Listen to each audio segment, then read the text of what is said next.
Nutrition departments to be established in all ministries as federal government sets to address hunger and malnutrition.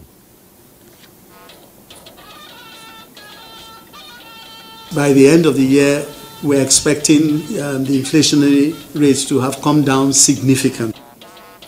Monetary policy. Central Bank of Nigeria again hikes interest rate.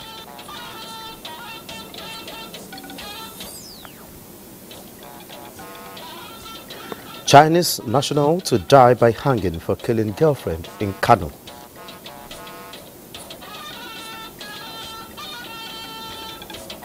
As spokesperson, therefore, we need to make conscious effort to build trust and restore hope wherever we are. Plus, carbon fake news supporting truth and public interest top issues as spokesperson summit opens in Abuja. Hello and welcome to the Network News. I am Olajide Bello. Joining me from Lagos is Adiola Kamiakere, and Benny Adams is standing by for the business news segment. Remember, you can watch this broadcast live on our website nta.ng/live and on our other social media handles displayed on your screen. Now let's start with monetary policy matters. The Monetary Policy Committee of the Central Bank of Nigeria has voted to further increase interest rates by 200 basis points to 24.75% from 22.75% to continue to check inflation. CBN Governor Olayemi Cardoso said though the move may affect cost of borrowing, he's confident that sustaining monetary policy reforms will help achieve price stability in the shortest time. The last time this Monetary Policy Committee members met, inflation was at 29.9%. Now the figure had further increased to 31.7% in February, despite increasing interest rate to curb inflation. These and other economic and financial considerations gave the committee the needed input this time around to further tighten the rate by 200 basis points to 24.75%. This is in a bid to restore purchasing power of Nigerians in the short to medium term. Projections, however, indicate that things will begin to moderate from about May onwards. And the projection, as you may know, is that by the end of the year, we're expecting the inflationary rates to have come down significantly. So we believe that we're on the right course. While the committee is of the view that addressing food insecurity is key to containing current inflationary pressures, they call for full implementation of the federal government's agricultural policies and improvement of tax collection as well as tax to GDP. We had some allocations that were made in millions of dollars, which were never requested for. You also had some where they had no naira, and they were also allocated, huge sums of foreign exchange. And it was for that reason that we refused to validate those particular transactions. The members applauded the Apex Bank's effort to clear verified forex backlog as the banking sector remains safe, sound, and stable. The NPC also enjoined the bank to expedite action on the recapitalization of banks to strengthen the system against potential risks in an increasingly globalized world. Cash reserve ratio was retained at 45%, liquidity ratio at 30%, asymmetric corridor at plus 100 and minus 300 basis points. In Abuja, Musa Abubakar, NTA News. Now joining me in the studio is a financial economist and the Director Institute of Capital Market Studies at Nasarawa State University, Kefi, Professor Uche Waleke. You're welcome to the Network News. Thanks so much for inviting me. Okay, let's now join Benny Adams for the Business News segment. Okay, just before we join the business news segment, Professor Uche Waleke, what's your thoughts on the recent developments of the monetary policy reforms being, rolled out by the Central Bank of Nigeria?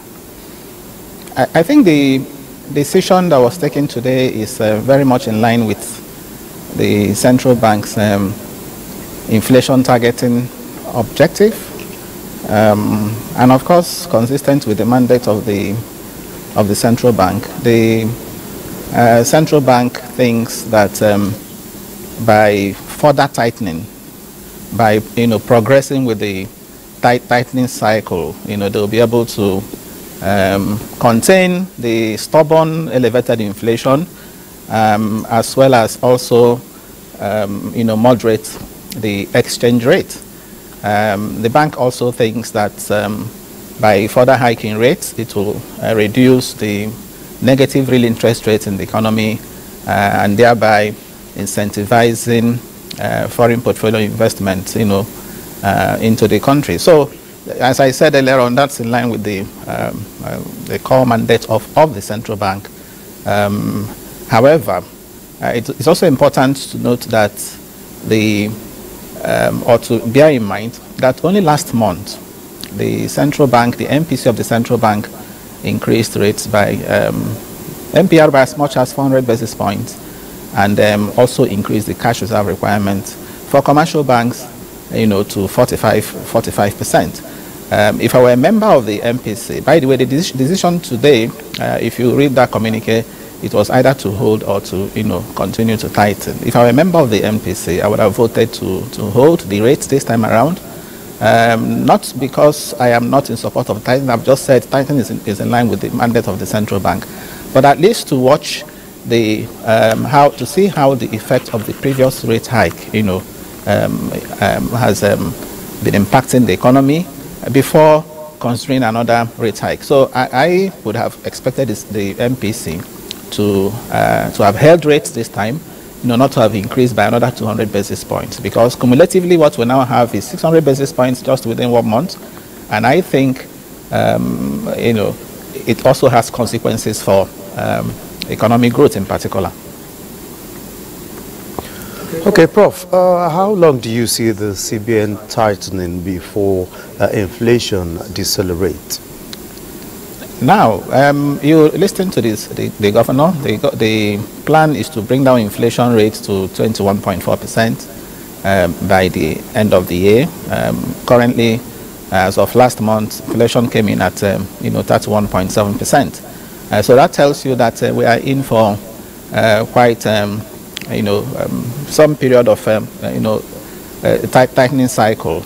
I also expect that going by the signals from the bank, by May when they also meet, they are also likely to continue that. But as I said earlier on, it's important that in doing so, the central bank should also have an eye on growth, on the impact of that on access to credit, on the impact of what is happening, on the tightening measures, on the cost of funds.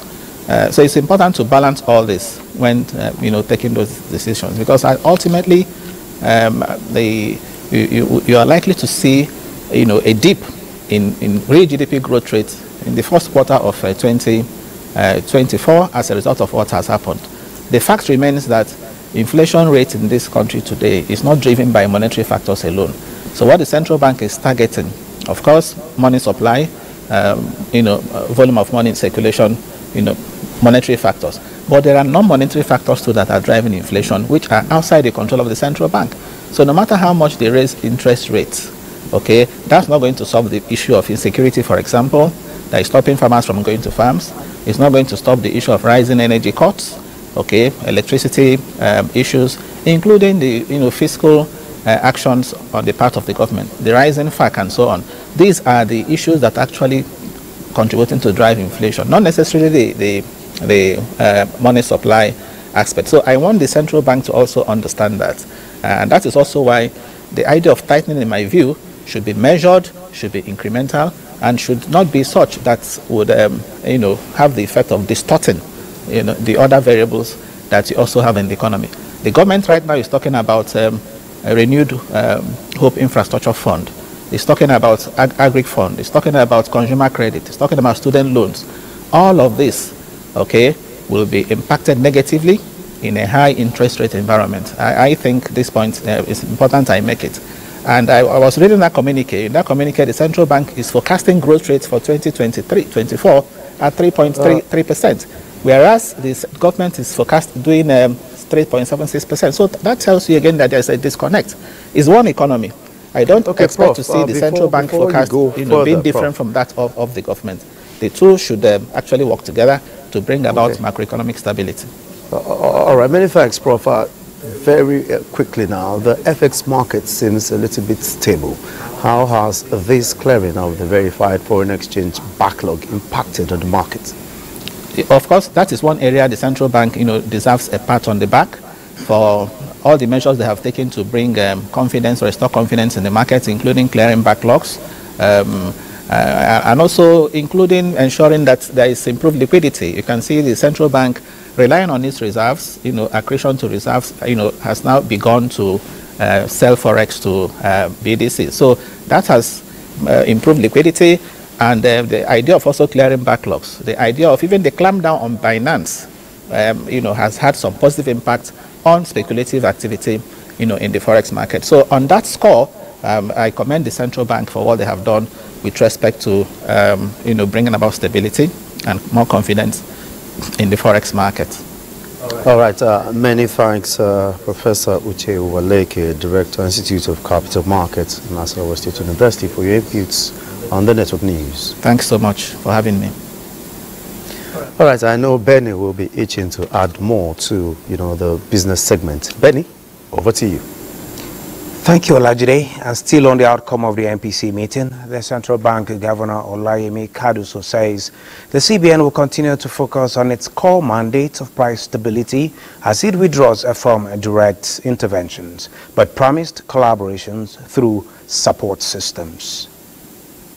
The fertilizer that was given out was the residue of an intervention that had been done before we came into office. It was not something that was done directly by us. And the options were either to leave them there to rot away or to give them to those that we believed had the capacity to distribute. And that is exactly what we did with the handing over to the Ministry of Agriculture. Now, still talking interventions, the federal government has mandated all applicants of the Presidential Trade Grant Program to link their national identification numbers to their bank accounts to be eligible for the proposed grants. The Minister of Industry, Trade and Investment, Doris Anite, says the requirement complies with the Central Bank of Nigeria's recent directive on account verification with NIN. She explained that the ministry intends to send a text message tagged FG Grant Loan to applicants asking for their NIN to be submitted for verification through a secure link. And a look at the markets at the end of today's trading session on the Nigerian Stock Exchange, a total of 374.4 million shares in 8,689 deals, corresponding to a market value of 11.2 billion naira, were traded. The current market capitalization is 58.8 trillion naira. Guarantee Trust recorded the highest volume of 67.1 million traded shares, followed by United Bank for Africa, 51.5 million, and Zenith Bank, 42.4 million. That is business news. Network news continues with Olajide. Olajide, take it from here. Many thanks, Benny. Now, talking health, the federal government has restated determination to accelerate the implementation of nutrition and related interventions with the creation of nutrition departments in designated federal ministries. Vice President Kashim Shettima Stevis during an interaction with members of the Nutrition Core Working Committee at the Presidential Villa. State House correspondent Abdurrahman Jibrila reports. This meeting focuses on highlighting critical challenges and potential solutions for scaling up nutrition in Nigeria, and the government is set to take measures that will be adopted to address some of the issues raised by the committee, including the establishment of nutrition departments in designated federal ministries, prioritizing advocacy campaigns on nutrition and funding of nutrition and related activities. Vice President Kashim Shettima assured the committee that nutrition will be given priority attention with the construction of a dashboard in his office to monitor and track the activities of stakeholders in the space. So we have to come up with ingenious ways of addressing those challenges, and each and every one of us in this room has a role to play. Leadership is a collective responsibility on all of us. Scaling of nutrition interventions all boils down to financing. Without sufficient financing, all this our talk is just an exercise in futility. We have to scale up the interventions, but we have to scale up the financing. Speaking on the UNICEF Matching Fund program for scaling up nutrition activities in the states, Vice President urged the state governments to key into the initiative, noting that improvement in the commitment shown by the subnationals will be required to attract improved private sector support in financing of nutrition interventions. Special Assistant to the President on Public Health, Uju Anwuka, highlighted the action plan developed by the committee, which is anchored on decentralized coordination, accountability, financing, and profile rising through scaling up nutrition interventions.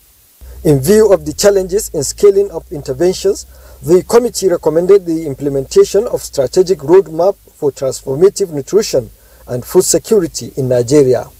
From the State House, Abraham Jibrila, NTA News. And to the agricultural sector, Director General of the World Trade Organization, Dr. Ngozi Okonjo-Iweala, says the body has launched some programs to improve standards for some crops in Nigeria for economic diversification. While hosting President of the Senate, Godswill Akpabio, Dr. Iweala added that measures are also in place to control illegal fishing.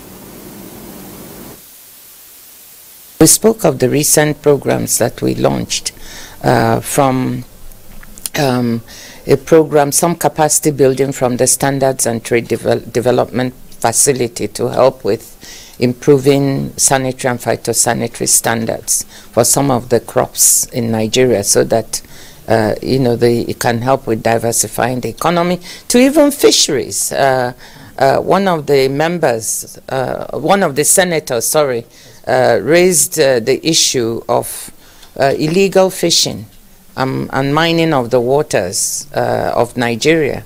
And it was with great pleasure that we explained about the Fisheries Subsidies Agreement Part 1.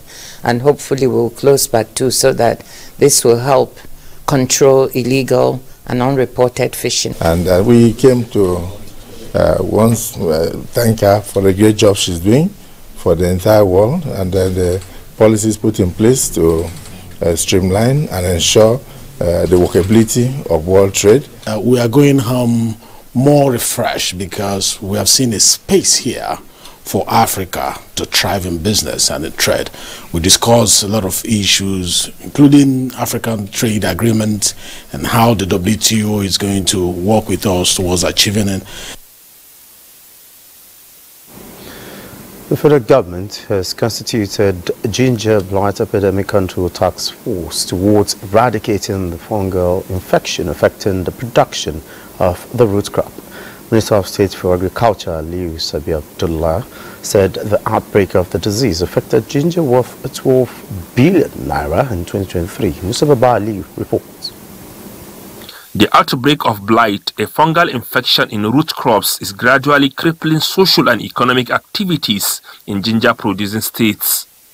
Nigeria is said to have lost close to 15 billion naira due to her inability to export ginger in 2023 as a result of the outbreak of the disease.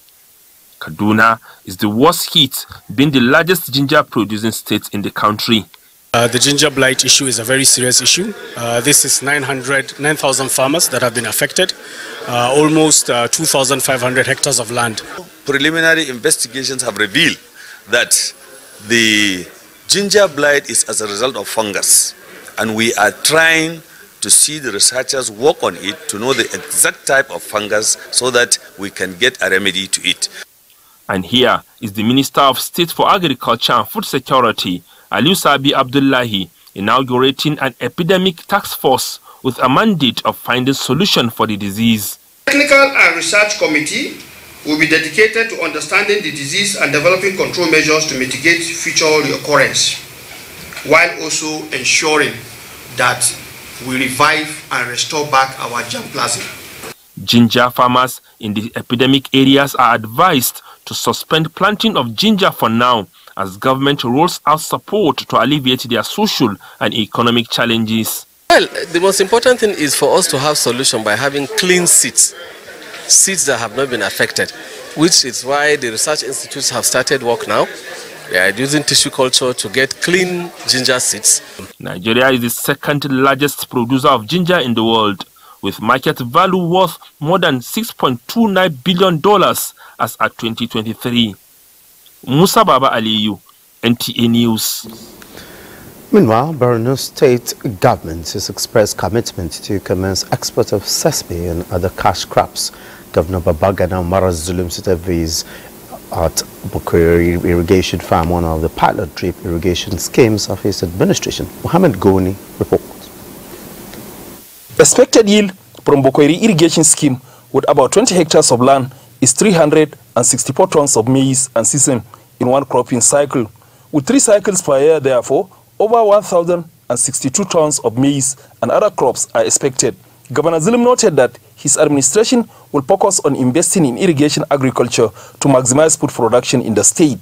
He said Borno is working towards attaining food sufficiency and export of food and cash crops such as maize and cassava, among others, assuring commitment to providing the needed political will.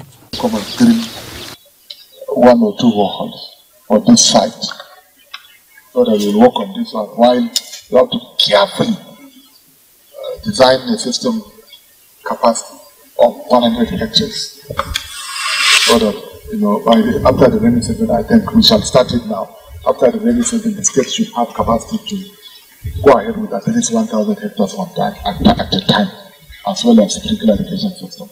Governor Zulum further ordered expansion of the scheme to 300 hectares, with 100 hectares to be cultivated in each senatorial zone. In Maiduguri, Mohammed Goni, NTA News. You're watching the Network News. More reports when we return. Thanks for being there. Now, talking security, President Bola Tinubu has approved the appointment of Major General Adamu Garba Laka as the new National Coordinator of the National Counter-Terrorism Center under the Office of the National Security Advisor. General Laka served in various capacities in the northeast Nigeria, where he deployed tactical means to degrade terrorist groups. He also served in Sierra Leone and Democratic Republic of Congo under the United Nations and was part of the Nigerian contingent in the U.S. African exercise in Senegal. He holds master's degrees in national security from the National Defense University, Pakistan, and in International Affairs and Strategic Studies, Nigerian Defense Academy. The President anticipates that General Laka will bring his vast experience into this critical role to effectively remove security threats through preemptive, proactive, and diligent counter-terrorism coordination. In the same vein, President Bola Tinubu approved the appointment of DIG Johnson Babatunde Kokuma, retired, as the new coordinator of the National Center for the Control of Small Arms and Light Weapons under the Office of the National Security Advisor. The President expects that the new coordinator will deploy his immense experience and expertise in efforts to revamp the center and evolve new strategies to bring lasting solutions to the menace of arms proliferation, which is a significant driver of insecurity in the country. To judiciary matters, the High Court of Kano State has convicted a Chinese national for murder. Fatima Sadusi Karaye reports on the judgment presided over by Justice Sanusi Ado Maji. The presiding judge, Justice Sanusi Ado Maaji, having convicted the defendant, sentenced Jeng Kwarang to death by hanging. The court convicted Jeng Kwarang for the murder of his Nigerian girlfriend, Kulsum Buhari, in Kano. The court has just handed down its verdict, and Frank has been convicted and sentenced accordingly for the offense he has committed. And that puts an end to the matter. For us, it is the end of the road for us. For him, he may likely exploit other avenues as the law has provided. Kwarong, a 47-year-old Chinese national, was found guilty of culpable homicide punishable with death under Section 221 of the Penal Code Law of Kano State. Kwarong committed the offense on September 16, 2022, when he stabbed Kursin Buhari, a 23-year-old, to death at her family residence in Jambulo Quarters, Kumbozo local government area of Kano State. During his arraignment, the defendant pleaded not guilty to the charge. In the course of the trial, the prosecution presented 6 witnesses to prove its case against the defendant and tendered 4 exhibits. Also, in its verdict, the court further recommended prerogative of mercy on behalf of the convict to be considered by the Kano State Governor. In Kano, Fatima Sanusi Garai, NTA News. Now talking girl child education, Nigeria Governors Forum has inaugurated a technical working group to raise advocacy on the enrollment of girl child in schools across national levels and at the center with priority placed on the appropriation of education in the annual budget. Members are urged to explore available information and partner key stakeholders in promoting the prospects of the future of the girl child. The session also revealed that the face of the girl child ambassadors will be unveiled in October and championed by accomplished female students as inspiration for the upcoming. And by extension, inclusive education is a priority across the 36 states of the Federation and the FCT. We are here and we are determined to give our best so that at the end of the day, the girl child education will be taken to the next level. In the education sector together to promote support and funding to boost primary school enrollment and encourage inclusive education, especially that of the girl child. Various statistics that underscored the relevance education in states were displayed and analyzed with the agreement that more needs to be done to upscale allocation of education in federal and state budgets. With the rise of social media, the power of a spokesperson comes with great responsibility to communicate with clarity. The spokesperson is not only a gatekeeper of truth, but a defender of the public at the mercy of fake news merchants and their impressionable mercenaries. Herman Jabani reports that this is the trust at a summit put together by the Nigerian Institute of Public Relations in collaboration with the Federal Ministry of Information and National Orientation. The summit is aimed at transforming the landscape of communication in Nigeria, strengthening the capacities of spokespersons while equipping them with the skills needed to craft compelling narratives for national development. Presentations by various speakers at the opening of the first National Spokesperson Summit of the NIPR revolve around the theme, Change Narratives, Change Society. As experts, there's not much I can ask of you other than to remind you to always listen and internalize feedback. You must engage with people of diverse perspectives, foster dialogues, and build consensus. I'm confident that we will leave this place better prepared for our collective and individual roles in refocusing global conversation about Nigeria for all the right reasons. Trust remains a critical element in building relationships, be it personal, group, and even at community levels. As spokespersons, therefore, we need to make conscious effort to build trust and restore hope wherever we are. Speakers believe that the spokespersons must be aware that they play a crucial role in shaping perception, disseminating accurate information, and fostering trust, as the nation's peace, stability, and development can only be attained by how the spokespersons communicate. What has happened is that many of us do not realize that you cannot build a successful nation without the functions and tools of public relations. As we play a major role as spokespeople, let us remember the profound impact our words can have on shaping perceptions and driving change. Former Director General of the Nigerian Television Authority, Professor Tony Iradia, said spokespersons are to build a national consensus on the appropriate narrative that can facilitate good governance and development in Nigeria. You must ensure that not only the external public but also the internal public is put together in your plan, because the internal public is the engine driver. And a communication must be effective. Both content and context are important. The key point is persuasion, and must take all stakeholders, especially the public, along with what you do. But we have had negative narratives that if we do not get rid of them, or we do not find a way to neutralize them, they will keep on stopping or impinging on whatever positive things that we're going to do now. How do you rapid response to fake news is the biggest challenge in Nigeria today, and perhaps all over the world. The lie suddenly becomes the truth. What do you as spokespersons do about that? The summit is expected to facilitate the emergence of a national consensus for effective communication based on a collective narration of the professionals' shared value, regardless of their background. Hamad Jabani, NTA News.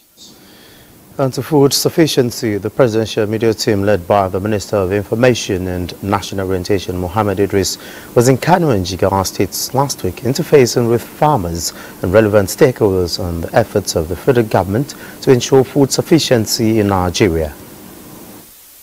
You feel that Nigeria is indeed on its way to self-sufficiency in food production. This is corn I have just been given by the farmer here. A special package on the visit airs on the network service of the NTA at 10:05 p.m. tonight. All NTA stations advised to hook up. President Bola Tinubu congratulates a veteran broadcaster Sulaiman Alede as he turns 50 years. Mr. Alede is the publisher of Gatekeepers due to come with over 2 decades of career in journalism spanning radio, television and digital media. He was a co-anchor of Sunrise Daily, where he captivated audiences every morning with incisive analysis and his affable style of delivery. The president wishes him many more prosperous years in his noble endeavor.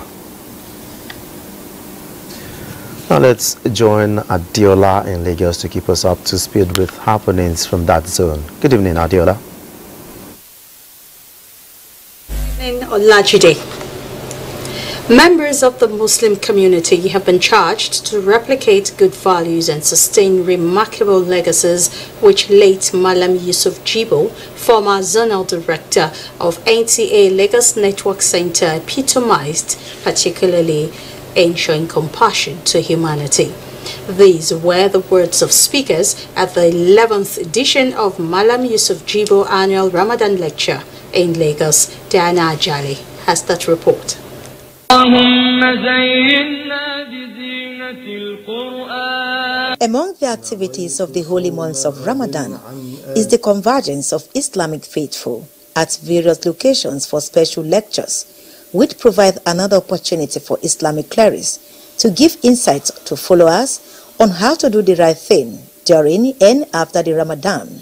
One of such gatherings is the Malam Yusuf Jibo annual Ramadan lecture, which brings Muslims from far and near together to tap from the knowledge of Islamic scholars. Crime has no religion.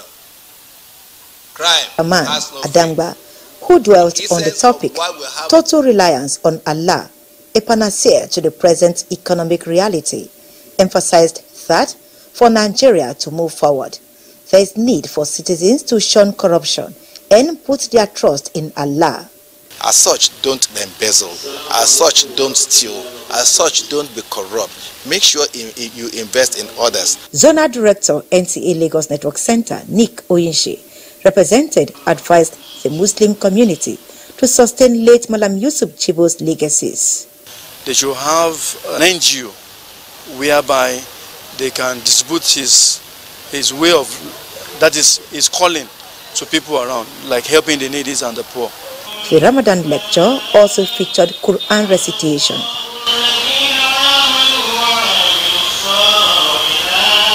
Irrespective of our tribe, we should come together and ensure that we have a common ground. And reassess yourself and to further plan ahead. How do you want to be better? Malam Yusuf Jibo is a principal center leader who believes in togetherness of the people. Late Malam Yusuf Jibo served the Nigerian Television Authority and rose to the rank of zonal director before his demise in 2010. In Lagos, Diana Ajale, NTA News. Nigerian youths have strategic roles to play in the nation's development, and giving them the needed impetus to achieve these roles should be a collective responsibility. This was the submission of speakers who aired their views on how to get youths to participate actively in national development. Bolaji Akim has that report. Youths Obey the Clarion Call is a national anthem of the NYSC, calling on youths to lift the country high. This message is for all Nigerian youths who are described as the engine room of any country and are seen as future leaders. All over the world, youths develop various innovations and ideas that drives the world economy. Nigeria, with a population of over 200 million and over 70% of them falling into the youth category, is not left behind. With the youth percentage in the country, stakeholders are of the opinion that Nigerian youths can still contribute more to nation building by providing perspectives and energy to drive economic development and social progress. When it comes to new bodies of knowledge, especially in the space of technology and the media, we've seen what these young people are capable of doing. It's not in doubt that the older generation are not able to compete as well when it comes to matters of technology. If you think of politics taking a bearing from the last elections, you find that across the political parties, youths were very much active. Identification of purpose, unity, avoiding partisan politics and tribal sentiments on the part of the youths, many say will increase youths' expectations in fulfilling their roles in nation building. For you to have national developments, you must know yourself, that is one. 2, the values we stand for.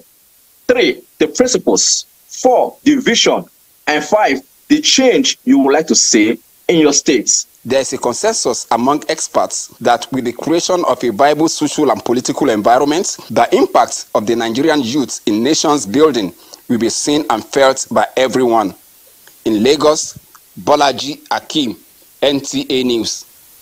And those are the reports from Lagos. The news will continue after this break with Olajide in Abuja. Please stay. Many thanks for being there. President Bola Tinubu says his administration will continue unity and stabilize the progress of the country. The president said this as he hosted members of the Federal Judiciary to an iftar breaking of fast this Tuesday evening at the State House. Acknowledging the challenges in the country and insecurity, President Tinubu pointed out that the country needs the contribution of all Nigerians and change of mindset to redirect the country on the path of greatness. Also revealed plan to improve on the welfare and working condition of members of the judiciary for better administration of justice. And change of mindset, so that as we plan for tomorrow, for our children and grandchildren, we could always look back with pride and say we served the nation. I hope that we can work together. The economy has been challenging. The security situation is always panicky. 2, nobody wants arms or any danger on his or her backyard. And no national leader will want to mortgage the future of their children. We are working hard. Yes, the bandits, we must treat them equally as terrorists in order to really get rid of them. And I promise you, we're going to get rid of them. Former Chief Justices of Nigeria, Walter Odnoge, Mohammed Mahmoud, and former President's Court of Appeal, Zainab Okachiwa, were part of the members of the judiciary hosted by the President. The graduates of the Federal Road Safety Corps, FRSC Command and Staff College, have been charged to uphold the tenets of the Corps and to maintain the dignity of national unity. The Corps Marshal FRSC gave the charge during the graduation ceremony of the students from the college in Udi, Enugu State. Chiegono Aro has a report.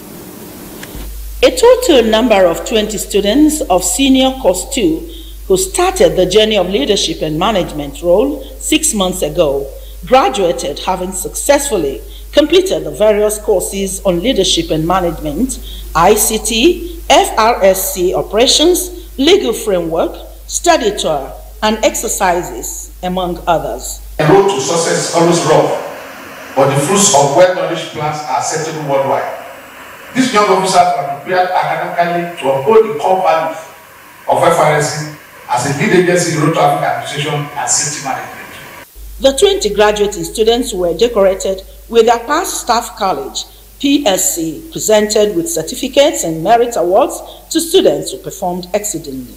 This training will no doubt contribute positively to the staff discharge of their duties and will generally improve productivity in FRSA. We promise to uphold the tenets of this college and be the agents of change in the Corps. The government, in collaboration with security agencies, FRSC inclusive in the state, are doing everything possible to ensure that motorists can move about freely and in secure environment within the state. The Federal Road Safety Corps College was established in 2020 in Enugu. Chiegono Aro, NTA News. Emerging technologies and dynamisms in media operations require constant change in narratives to ensure that communication drives the desired change in the Nigerian society.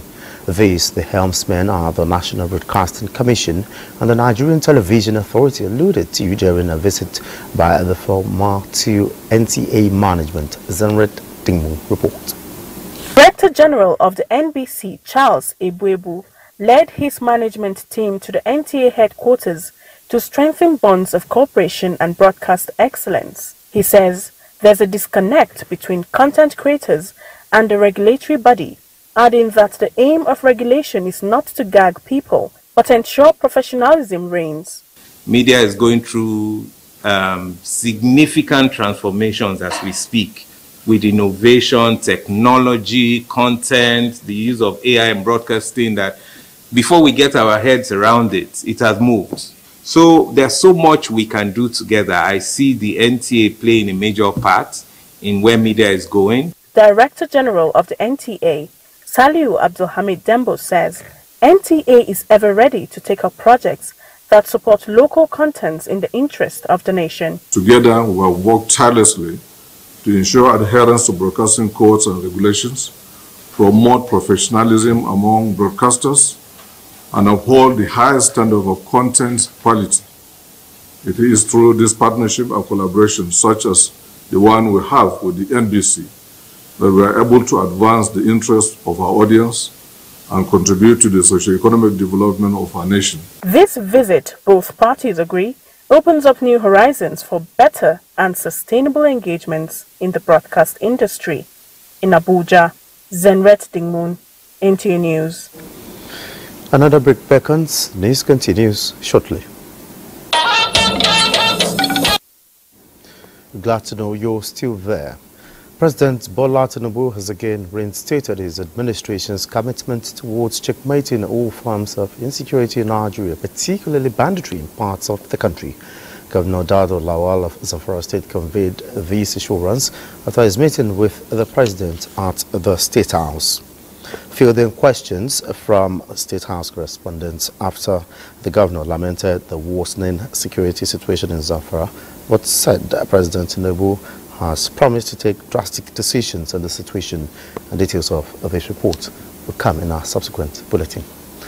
Now let's check the weather prospect. Hello and welcome.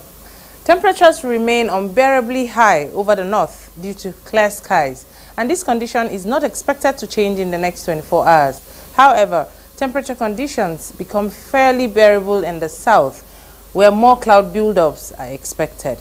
And for Wednesday, the coastal parts of Cross River and Akwa Ibom states are expected to begin the day with early morning thunderstorms, leaving other areas within the south in mostly cloudy atmosphere with sunshine intervals.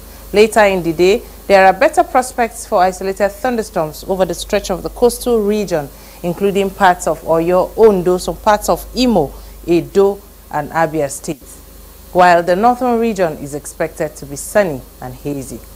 And that's our bit from here. Thank you for watching.